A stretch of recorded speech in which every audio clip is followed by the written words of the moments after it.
സ്വർഗത്തിൽ വസിക്കാൻ പറ്റില്ല.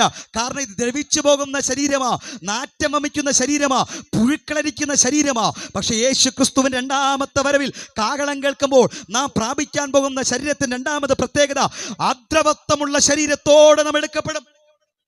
ഒരിക്കലും ദ്രവിക്കപ്പെടാത്ത ശരീരത്തോടെ നാം എടുക്കപ്പെടും. എത്ര പേർ കരമുയർത്തി കർത്താവിനെ സ്തുതിക്കും?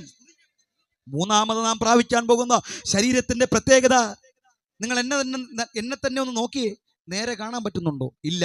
ഇനി ഒരു 10,000 വാട്സ് ലൈറ്റ് വെച്ചാൽ പോലും എന്നെ നേരെ കാണാൻ പറ്റത്തില്ല.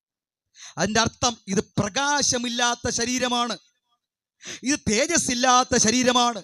സൗന്ദര്യമില്ല എന്ന് പറഞ്ഞ് ആത്മഹത്യ ചെയ്യുന്ന ഒത്തിരി ആൾക്കാരുണ്ട്. നമ്മളാരും നമ്മുടെ സൗന്ദര്യത്തിൽ തൃപ്തരല്ല. ഈ മീറ്റിങ്ങിന് വരുന്ന സമയം തന്നെ കണ്ണാടിയുടെ മുൻപിൽ ഒന്ന് നോക്കി വീണ്ടും തിരിഞ്ഞ് നോക്കിയിട്ടാണ് നമ്മൾ വന്നേ, അല്ലേ? അതിൻ്റെ അർത്ഥം നമ്മളാരും നമ്മുടെ സൗന്ദര്യത്തിൽ തൃപ്തരല്ല. അതിൻ്റെ അർത്ഥം ഇത് പ്രകാശമില്ലാത്ത ശരീരമാ, ഇത് തേജസ്സില്ലാത്ത ശരീരമാ. പക്ഷേ യേശു ക്രിസ്തുവിൻ രണ്ടാമത്തെ വരവിൽ നാം പ്രാപിക്കാൻ പോകുന്ന ശരീരത്തിൻ്റെ മൂന്നാമത് പ്രത്യേകത, പലരെയും നീതിയിലേക്ക് തിരിക്കുന്നവർ നക്ഷത്രങ്ങളെ പോലെ ശോഭിക്കും എന്ന് പറഞ്ഞാൽ തേജസ്സുള്ള ശരീരത്തോടെ, പ്രകാശമുള്ള ശരീരത്തോടെ. 60, 70, 80 വർഷം മാത്രം ഈ സൗന്ദര്യമില്ലാത്ത, ഈ പ്രകാശമില്ലാത്ത ശരീരത്തെ ചുമന്നാൽ മതി. പ്രത്യാശയുള്ളവർ കർത്താവിനെ സ്തുതിച്ച് തേജസ്സുള്ള പ്രകാശമുള്ള ഒരു ശരീരത്തോട് നാം എടുക്കപ്പെടും. നാലാമത് പ്രത്യേകത, ഇത് ബലഹീനമാകുന്ന ശരീരമാണ്. ഒരു പനി വന്നാൽ തീരുന്നതാ ഈ ശരീരം.